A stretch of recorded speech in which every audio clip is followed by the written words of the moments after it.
A few days ago, our chickens were attacked, and so Olivia is stepping out from behind the camera to help me talk to all of you today about exactly what happened.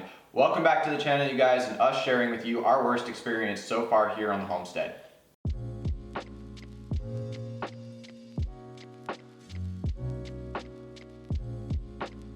A few days ago, we had two dogs wander onto our property, and things got pretty bad once they found the chicken coop. That's kind of when Olivia noticed that the dogs had gotten in there and like ripped out one of the roosters, right? Yeah, it was pretty nerve-wracking. John ran out there because we saw the dogs charge the chickens, and I went to grab the baby because I didn't want the baby to hear all the commotion going on. And when I went to grab the baby, I noticed one of the dogs had one of the roosters in their mouth. I was crying, and it was pretty devastating. And when we went out there, we couldn't find him, and there was feathers everywhere, so we were pretty upset. Yeah, there's just feathers everywhere, all over the coop, and it was kind of weird because we saw the dog took off with it in its mouth, and so we thought for sure our rooster was gone, but about an hour and a half later, the rooster showed up back outside the coop. So Versace, our silky rooster, total badass. We don't know how that happened. The dog that attacked them, they were both large working class breeds. And so that was one of the things that really kind of threw us off, was like those dogs were huge. Mm-hmm. Like we have German Shepherds and they're bigger than our dog. And so it was kind of surprising to see the rooster actually was able to survive that attack. Probably had a lot to do with the fact that I was home quick to respond. You guys see me walking around with knives and carrying machetes and stuff. That's a lot of it is it's just good to be prepared so that you can respond to issues like that even when you're on your property. You never know when things are going to happen, and clearly that issue presented itself, and luckily we were able to take care of it without anything being too bad. We were able to get all our chickens taken care of and we didn't lose any. Very fortunate on that side. But like one of the big things that we wanted to talk about with this is that, you know, Olivia and I have both had large working class breed dogs quite a bit, and this is something that we come across a lot throughout our lives. Is unfortunately there's a lot of people out there who get large working class dogs thinking that they can have them and that they're going to be a good dog. And the point of the matter is, just like in this scenario, talking with the owner, it very much looks like these dogs in this situation just comes from the fact that the owner is in way too deep, doesn't know what they're doing, and that's not uncommon to find when you're dealing with these types of dogs. They're a different type of breed that have different requirements than what people normally expect, and people don't understand what it means to have these types of dogs. We both do. You guys have known me for a while publicly with the campaign and everything running for Congress. You saw my German Shepherd, my last one before we got Nico that we have now, to know that these are dogs that I work with all the time. We did end up talking with the owner a bit, and we don't want this video to be bashing on the owner and the incident that happened, but it's an issue that comes up a lot for us. In our opinion, after speaking with the owner, it really just seems like the owner is in way too over his head with how these dogs are. He doesn't quite know what he's doing and how to deal with this type of dog, and that's something we see a lot. Like, you've seen it a lot too with other people and having dogs they can't handle, right? Yeah, like a lot of people get German Shepherds or get Huskies and just think, oh, they're so cute, I want one so bad, and then they don't realize, like, oh my gosh, this dog's a monster, because they don't know how to work it. It's like big dogs, they're called a working dog for a reason. They have to be worked, and if you don't give them something to do, to work, to keep up with their exercise, they will act out. And that's like the big thing that we want with this video, you guys, is this incident really could have been completely avoided had the person understood the type of dog that they're getting. And we see that a lot. And we just feel that most people don't understand that when you're looking at a working class dog, that it is a different pet than a regular pet. A Chihuahua. Yeah, like a Chihuahua. And so that's one of the things that we want to talk about today, is we have experience in having these dogs, raising them successfully. It's one of the few things that we actually know a lot about on the homestead. A lot of the stuff we're doing is new to us on growing and chickens and things like that, but as far as the dogs go, that's something that we've got down on the lock. So we're going to talk to you guys today about everything that goes with that, and we're going to start with understanding what a working class dog is. You can hear my kid laughing in the background like crazy. He thinks this video is funny.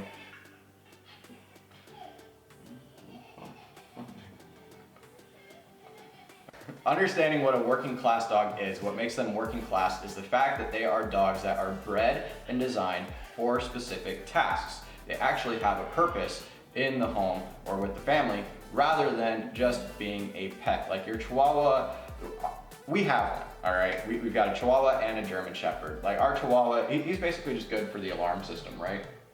Yeah, about. Yeah, his hearing's really good. He can hear a lot better than the German Shepherd, and he's really loud. He's a quick one to bark. So he's our alarm. Whereas the German Shepherd has a whole nother purpose to him, and it's a totally different dog. The other big thing that makes working class dogs quite difficult, though, is when you start getting into size. Because you've got different size ranges on working class dogs. You've got like border collies that are your medium sized dog versus anywhere up to, you know, like your German Shepherds, your King Corsos, your Mastiffs, your Boerboils, things like that, where the size starts getting more to like a horse. And so the size difference on those, I mean, for me, I feel like the size is a bit easier to deal with than like maybe you have a time dealing with on a large dog. I don't know, what would you say being female, you're what, about 5'7", and I mean, we have dogs that are 90 to 100 pounds. What do you think the size comes into play with on dealing with them compared to like the Chihuahua and stuff? The main thing is just like, I feel like the bigger the dog, like the more exercise they need. And like, I feel like our Chihuahua, he doesn't have to go outside as often. He doesn't want to. He would rather stay in the house and like lay on the couch and cuddle. While the German Shepherd, he will lose it if he doesn't go outside. Like he has to be outside, and if he isn't, he's very like anxious and he's all over the place. Like he wants to do something. So that's the difference. And like that's definitely true with the two dogs. I think that has a lot to do with not just the size but also the working class, because there are some exceptions on working class dogs where some of the bigger ones that you might think, you know, the bigger the dog, the more exercise it is. Sometimes it can actually be the opposite. When you get into dogs like Mastiffs and Great Danes, they're actually so big that they don't quite need as much exercise as say like a wiry Border Collie or a German Shepherd, where they're built for that, you know, run, speed type deal. The Mastiffs and stuff aren't. So some dogs can have exceptions, and that's one of the important things is understanding that each of these dogs, even though they're all a working class, the breeds are going to have very important differences between them. That's going to be something you want to keep in mind when looking at, is this the right dog for you? I know a lot of people seem to think that the higher intelligence, in my experience I've come across, they think the more intelligent a dog is, the easier it's going to be to train. Was that kind of your notion getting into dogs and stuff? Was that the smarter they are, the easier they are to train, or no? I've never heard that. I just knew it wasn't true. Like I had a husky and I cried trying to train that dog. I thought I wasn't going to be able to train him because he was so stubborn. And that's the really hard part that people don't understand, I feel, a lot of the times, because I've heard that, is that the smarter the dog, the easier it is to train. Really, in my experience, the smarter the dog, the more rebellious, the more stubborn, and the more harder it is, it takes longer. The more they push for dominance, the more they test boundaries. They're smart, and they will try and figure out where their place is in the pack and if they can step above you. And that's a big issue that I think a lot of people don't understand. That these dogs are smart, but that means that you have to be smart too. That you have to be on top of it, because that dog is then going to test you like no other dog would. Like if you like turn your back for 1 second, if you're lazy one time and let your dog jump on your couch one time, you let your dog jump on you one time, they're gonna take that one time as, okay, now I can do it sometimes. And then they'll keep doing it and they'll do it more and more, and they will push you until like you make them stop. So yeah, so intelligence does not mean easier to train. Likely it just means they're more stubborn and a lot more rebellious. It's like having a teenager. It's so worth it though. Once you can get through the training, it's like the best dog ever. So like I love having German Shepherds. Yeah, which brings us into breed traits and purebred versus mixed. So here is kind of understanding what purebred means. Now for these dogs, purebred, every dog is kind of a mix at some point. It's just eventually those genetics were kind of decided. Like a German Shepherd has a mix between a bunch of different dogs from Germany that ended up being kind of decided that this was the good traits once they started seeing everything that they wanted in them. And then German Shepherds get a lot of health issues that they can have in the line that you want to watch for, because at the beginning when they found that kind of what they like for what they thought a German Shepherd should be, they started inbreeding them like crazy. And so they'll get issues with their hips and their elbows and things like that that you want to watch out for. Border Collies can have issues with things like epilepsy, and every dog has their issues. They have their pros and cons, things that they're really good at. Like I mentioned, Border Collies are really good for agility. German Shepherds are more of your well-rounded breed. Boerboils are really good at protecting livestock and kids type thing. But one of the things that I find really important, I don't know, you've had more mixed dogs than I have. So would you say having a mixed breed versus pure breed plays any different for you like I think it does? Or what do you think? I think it depends, like, cause you can get a mixed breed dog and the dog can be really well. Like I had a pit bull and a Rottweiler mixed. She was half and half, and she was a very smart dog. Like I didn't even have to train her that much. Like she kind of just trained herself. Like she was like 5 weeks old and potty trained. So, but some dogs aren't like that. Some you can get like the bad traits. So I think it just depends because each dogs do have certain traits. So you might get lucky and get a mixed dog that has cool traits, but you also might get unlucky and get a dog with a bunch of bad traits. So you never know. It's kind of just like. And that's kind of my thing personally, where I do not like mixed breeds. Personally, I don't. I like working class breeds of dogs. You know, Snoop, our Chihuahua, we think he's a mix, and so it's a little different with him. He's a pet. Working class dogs, which is what I normally have, like I didn't have a Chihuahua or a small dog until I got with Olivia. But working class dogs, I like my purebreds. I want to know exactly what I'm getting into. I want to know what the genetics are so that I can know what traits I'm possibly going to be having, because that dog, I'm getting it because I want a certain task. I don't want to take the risk on having it end up being a dog that has certain genetic issues that are going to cause health problems down the line. Like I said, you know, even with German Shepherds, I have to be very selective when I get my Shepherds, because if I'm not, I can still have issues later on down the line where 2 to 3 years from now, if I hadn't been so selective with Nico, I could be looking at a dog that can't work for me because he's got such bad issues with his hips, such bad issues with his elbows. Dogs get epilepsy, they can have all types of problems.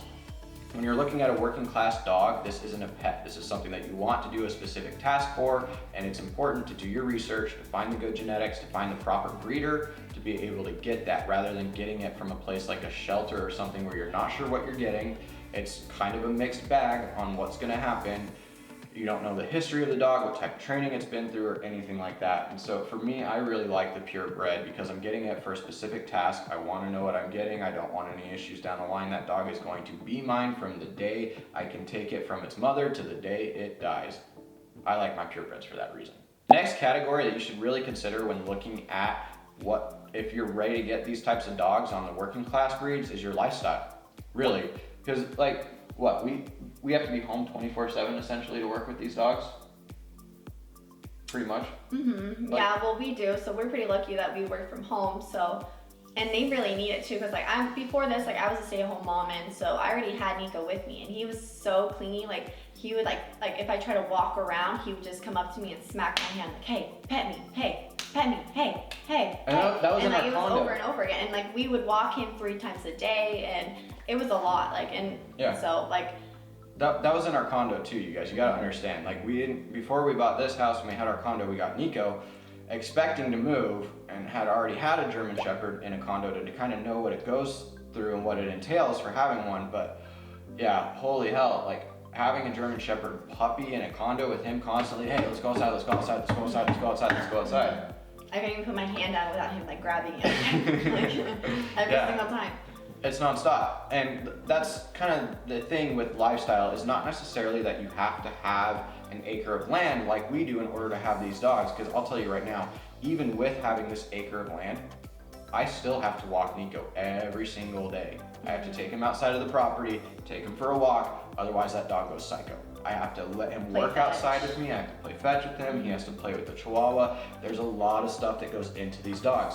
Now, being on the farm is different than when I've had dogs in a condo. Like I had Kel, my last German Shepherd, living in apartments and condos out in San Diego, and it was really nice out there because with my lifestyle at that point, I was able to, I was mostly going to college and stuff, and so it was easy to go do a couple classes, come home, check on him, and then go take him for an hour-long walk every day, take him hiking or down to Dog Beach and OB and let him play fetch in the jetty. I have this big blue ball that works like a buoy out in the water that I would throw for him for about 2 to 3 hours every single Sunday. Now, understand that the dog needs a lot of attention. That's at least 1 hour a day with an additional 2 to 3 hours, 1 day a week. And that's just for the exercising. So understand that when we're talking about lifestyle, like these dogs are gonna be a dog that will dictate your entire life, the entire time you have it. It's a big responsibility. Would you say it's a bigger responsibility than having our son, or about the same or less? No, German Shepherd's more.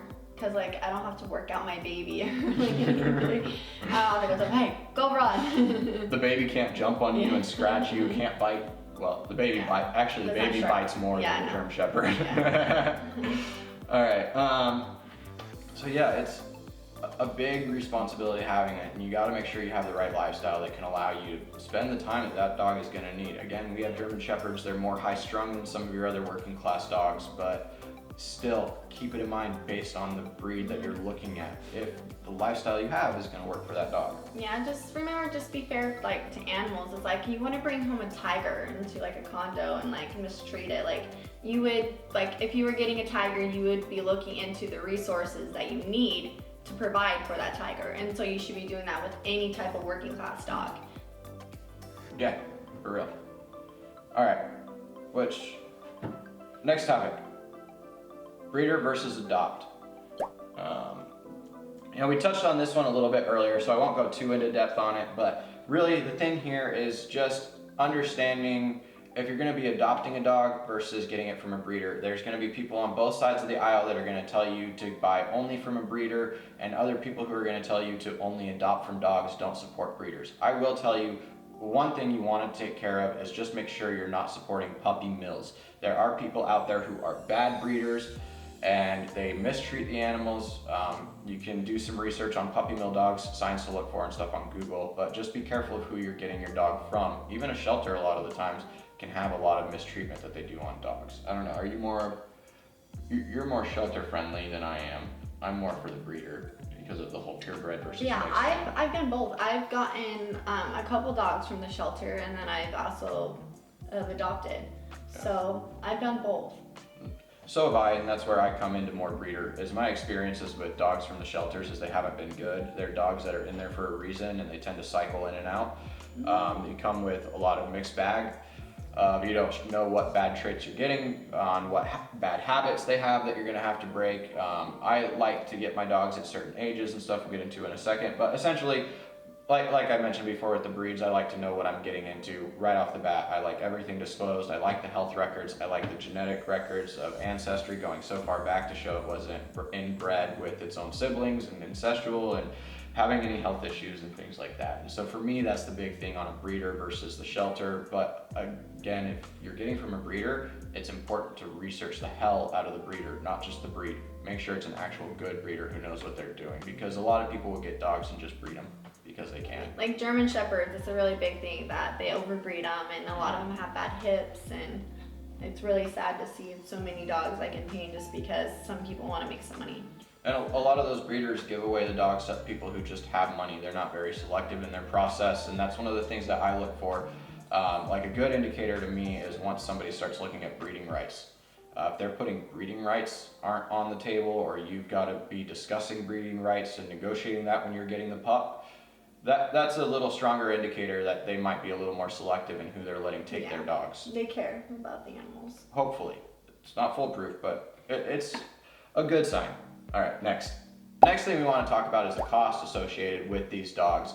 Dogs can range in all different types of price ranges. I mean, if you want to get a cheap working class dog, you can. It's not exactly impossible to find things like Border collies. For free. Australian or Shepherds. Australian Those are Shepherds. smart dogs. Yeah, free to a couple $100. Those are dogs that are pretty common, and people tend to just kind of give away. Then you've got all the way up to like your more German Shepherds like we have, where we spent almost $2,000 on Nico. You gotta understand, like about when I got Kelb, it was cheaper to get German Shepherds. Things have gotten more expensive now, but I still buy about the same type of line for my German Shepherds, and Nico was almost a $2,000 dog. That did include breeding rights. We'll get into that later on in the video, but yeah, they can be pretty expensive, and honestly, I think it's completely worth it. One of the reasons I think so is because of the fact that when you make that investment into a dog at only free $99 to $250 shelter adoption fee, it's really easy to look at that dog and say that at some point it's giving you a hard time and you don't want to deal with it. Like, dogs are a lot of work, and if you're only spending nothing to get that dog, it's really easy to just want to get rid of it. Whereas if I spend $2,000 on my German Shepherd, I'm going to be a little bit more invested in making sure that dog's training comes out right. At least in my mind, that's kind of how I think. Yeah. Does that make sense to you? Or? Yeah. With me, it's just like, once I adopt a dog, like, it's mine. It's my baby. Like, Yeah. And same, that's why I spend so much on them, is I want the one that's going to be there forever, and it's mine. Mm-hmm. But these dogs do get expensive, and it's not just the adoption fee. Like I've mentioned before, I keep bringing it back to German Shepherds because they're the one I'm most familiar with. There's a lot of medical costs associated with them too. My last German Shepherd, Kelb, that I had in all my campaign videos for Congress, you know, when he was getting to the end of his life before I put him down, as he just collapsed, German Shepherds are only supposed to live on average from 8 to 10 years. They're a short-lived dog. Working class dogs live a lot shorter time, and especially the larger dogs. They tend to cycle through their life much quicker. And I was able to get Kelb up to 11 and a half years old. You know, a year and a half longer than anything that should have been expected for his age. And a lot of that came from how much I was spending on things like medicine for him.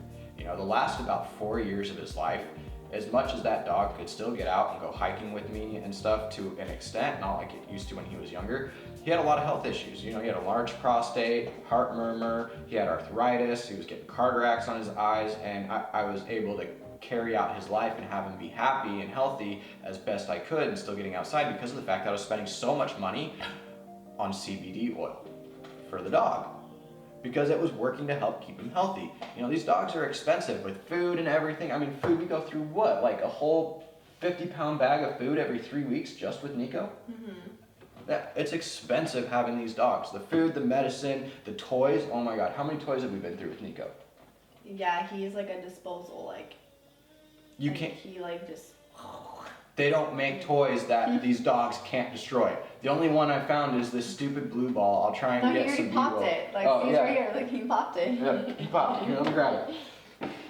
Kelb never destroyed these, but Nico.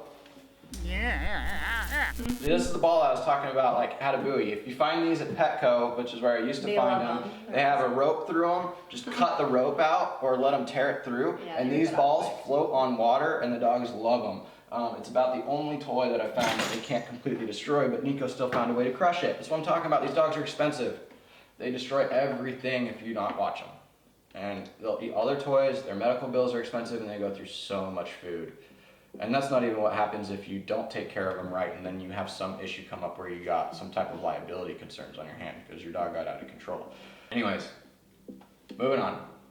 What age to get the dog? So I have my perfect age range that I get dogs in, and I don't go outside of that. Do you have like an age range that, because I don't know if we've talked about this much with the two of us, but I don't. Well, I think it's more up to the person, like, what you can handle. Just realize, like, the younger the dog, the easier you're going to be able to train it your way. The older the dog gets, the harder it is to train it out of its ways. And so it's like hard to do. It's possible, but it just takes a lot of time and a lot of effort. So just know you're probably going to have some accidents in your house for, like, even if they're like a 2-year-old dog, like, they can still like have issues being potty trained for a while. And it's harder to potty train them the older they are. My Like, even not just potty training them, they can just have bad behaviors, bad traits that maybe it's not even a bad behavior, but it's just not one that you want for your dog. And trying to break that, like Olivia said, is so much more difficult on a dog than just giving them the training right from the start. Like I've said in this video, I like my dogs with a clean slate. And so that's why I've got my window of opportunity, I kind of consider it, where I purchased my puppies. And that is only from the ages of 8 to 12 weeks old. I might be willing to step it out to 14 weeks, but that's pushing it. Like that really is pushing it. 8 to 12 weeks old, I really don't, I'll take them at 7 weeks at earliest, but if you've got somebody trying to give you a dog at 6 to 7 weeks, that's probably a good indicator that they're not a good breeder and it's too soon to be separating them from their mom. That is a thing. You don't want to take the pups too early. And so that's why I like 8 to 12 weeks with no more than 14 weeks and no earlier than 7. Absolutely no earlier than 7, but you want to try and keep them till 8 weeks, in my opinion. I feel that's where they do the best. They don't have any issues being separated from their mom. They're a clean slate. They're excited and puppies and eager to please, and they can be really quick to potty train. Like Olivia said, Aurora got potty trained your pit rot mix in like what, 5 days? A day and a half. Yeah. I was like, I don't know, yeah. Yeah, no. She was smart. She was very clever. I've had that happen with my last shepherd, Kel. It was about 3 days to potty train him over a weekend. So, you know, the younger they are, the easier it is to train, in my opinion, and the less chance of bad habits or any type of trauma you're gonna have with the dog. That was another story though. He took a lot longer he was very stubborn because he was trained in a crate. What was it called? He was puppy pad. Those stupid pads. Oh my god, puppy pads. And okay, so this is getting into training. But yeah, no, Nico was a nightmare to train because they had him going on like puppy pads and like litter boxes and stuff. Yeah, and so he thought he could just use those instead of going outside. Yeah, and that's one thing I never use. I do not like puppy pads in the house because to me it just teaches the dog they can go to the bathroom in the house. Like it's so hard to snap it out of it too. Oh, it's so bad. Like it's the dumbest invention, I swear. Like here, let me give the dog a spot to go take a dump in my living room and then expect to teach it later that it's not actually supposed to do that. Like let's reward it to do it and then just say, never mind, don't do that. So yeah, training is always constant with these dogs, and one of the things that I feel is really important and really should probably be your first 3 commands for any dog to learn when doing this is sit, down, and up. And the reason for that is because with working class dogs, and especially German Shepherds, and they're constantly trying to push boundaries and test your limits, it's really good to have a drill that you can have the dog do to get them back on task.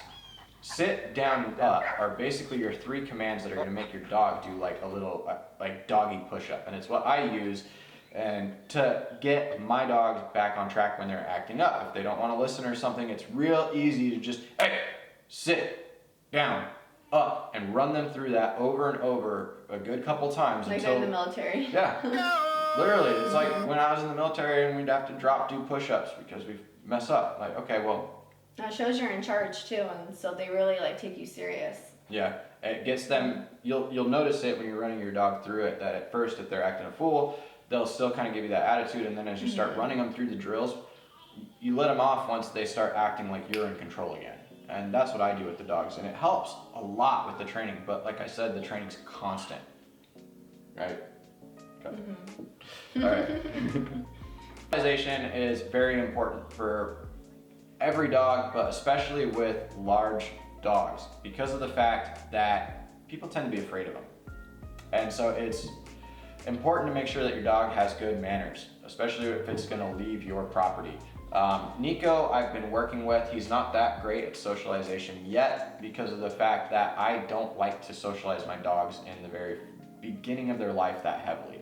The reason for that is I like to kind of keep them with me and away from stuff so that they're more around the property. They kind of get this sense of a little bit of this is my world, and then about in somewhere around 6 months to the first year of their life, I start letting them out and taking them out on a leash with me. Like Nico, I walk every day now.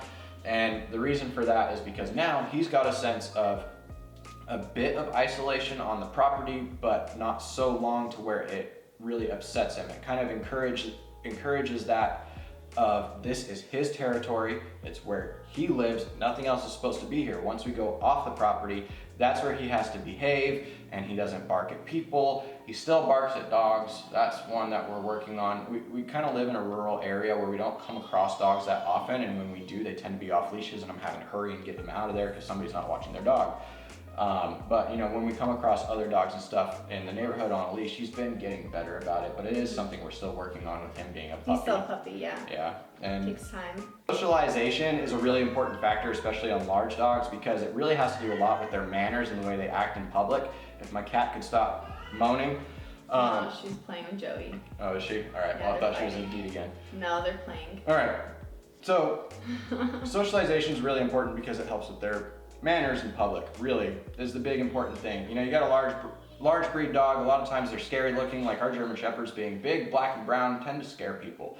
And so making sure that they have good manners, don't bark at other people, don't bark at other dogs, know how to interact with other dogs. Those are all things that are very important to have when your dog's leaving your property.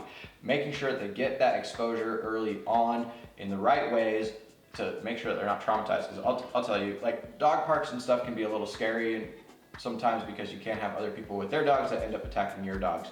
So just be mindful of where you're going. It'd be good if you've got a little puppy, don't let them get in with the big older dogs, for example. Keep them similar sizes and stuff. Anything else you're thinking of for socialization? Yeah. I mean, yeah. Anyways, moving on. One key thing I feel like really helps with asserting dominance over a dog where people slip up is letting them on the furniture. I know a lot of people love to have their dog on the couch or on the bed and stuff all the time with them.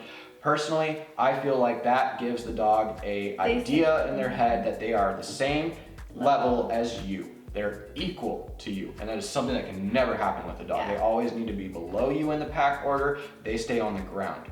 We do let our dogs on the couch and bed occasionally, but it's rare. It's a treat. Exactly, It's a treat. It's when we let them. When we say you can get on the bed, okay, but it's not every time they feel like it.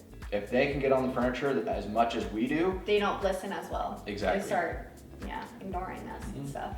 And so always having those things in mind, understanding that this is a dog that you're gonna have to assert dominance on constantly, and making sure that you have those things in check. Because you might think your dog's well trained and all of a sudden you start letting it on the couch and all of a sudden that training goes out the window. Can you be consistent in disciplining that dog to make sure that you are always the dominant figure in the pack? Because if not, it's not the dog for you. Looking at getting a working class dog or not, hopefully this video was informative. If you're watching our channel, chances are that you're probably more likely to be the type of person who's ready for a working class dog because you're either into homesteading already or you're looking at getting into homesteading, and so you've got more of the space and the tasks and purposes and chores that the dog will need to feel satisfied.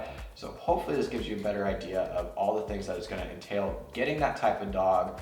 Let us know in the comments down below what types of dogs you have or what types of dogs you've been looking at and trying to get for your homestead, what works good for you. We really like the German Shepherds. They're really well-rounded, can do just about anything on the property, and they get along great with the kids. Mm-hmm. And the cats. And the cats. Cuddles with the kitten. Yeah, check out our Instagram to get more of the animals. I mean, Nico and Joey. Nico's our German Shepherd and Joey's our newest cat, who's only about, 4 months old, I think. And they both cuddle together like crazy. Like they're the best friends out of all our other animals. So it's really fun to watch their relationship. As dangerous and crazy and frustrating as these dogs can be, if you raise them right, they are the most rewarding thing that you will ever have for a pet. I swear. You'd agree? Yeah. Okay. Well, on that note, hopefully this was a video that took a what could have been awful situation and tried to give it a very positive spin and informative spin for all of you out there looking into or considering getting any type of dog. Anyways, if you have any more questions or ideas you'd like for us to share on videos for German Shepherds and stuff in the future, let us know in the comments down below. Molnar out.